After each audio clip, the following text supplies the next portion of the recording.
Congressman Brad Sherman's here, Democrat of California, House Foreign Affairs Committee.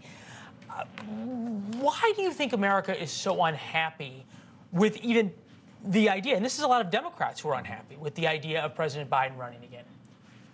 You know, everybody might have their favorite and wish, oh, this one or that one would be our candidate. But the fact is, whenever you compare Biden in a poll of Democrats to any one of the other possibilities, fair enough, Biden is way up ahead. He is way up. RFK Jr., Robert Kennedy Jr., who admittedly has some fairly serious questions in his past and about his beliefs, he polls at 14%. Is the White House, are Democrats scared enough or thoughtful enough of the concept of a primary challenge that may not beat Joe Biden, as you point out, but would wound him in the way it did Jimmy Carter? I don't think there's going to be a serious primary challenge. I think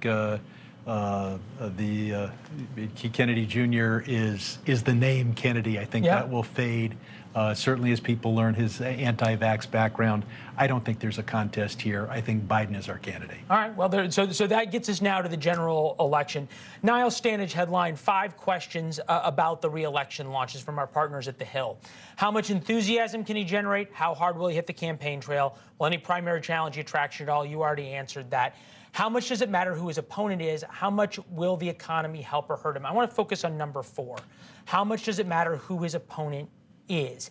It feels like the White House is planning for Donald Trump. Do you think that Democrats would be wise to plan for the potential of running against somebody other than Donald Trump? You have to have plans to run against everybody. But do you feel like they do? I'm sure they're doing opposition research in Florida right now. They're probably even doing opposition research in Indiana. Indiana being Mike Pence, who he had on the show earlier. Mike Pence talked about the issue that has been brought up most recently about that letter written by the 51 former intelligence chiefs. This is during the 2020 campaign about Hunter Biden's laptop being Russian disinformation. We now know that it was not. It was real. Here's the former vice president. Take a listen.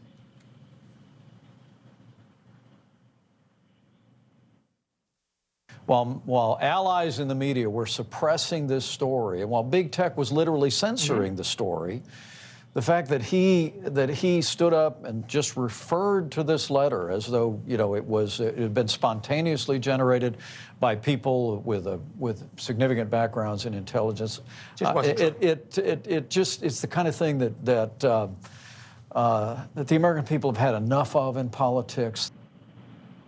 Does it bother you that our current Secretary of State, the man representing America around the world, was involved in a dirty trick that they knew wasn't true?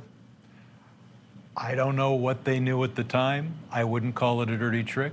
You had 51 experts who thought that this was indeed a Russian. Well, that was because the Biden administration was saying that at the time the Biden campaign was saying this laptop wasn't real, and having Blinken call around and get these signatures. All Joe Biden had to do was call his son. I mean, we can all agree that they knew the laptop was real, and they made a political move. You don't know what's on the laptop. Even if you know the laptop is real, you don't know what files on it are real, what files are not real. We're seeing adulterated documents. You have this recent leak out of Massachusetts with the 21-year-old gamer, and some of it's real and some of it's doctored.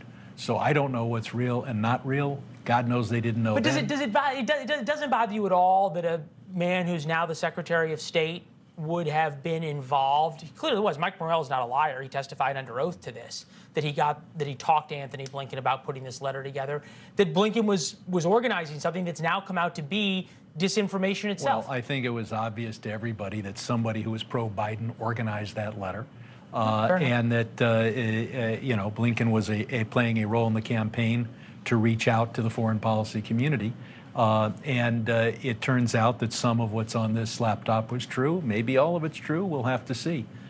You just said we'll have to see, which we will. 2020 campaign is going to be different. Hunter Biden, there won't be suppression of the stories about him that there was the way in 2020. Are Democrats worried at all about the Hunter Biden factor going forward? I think that's built in. Jimmy Carter's brother wasn't the best face for the Jimmy Carter presidency.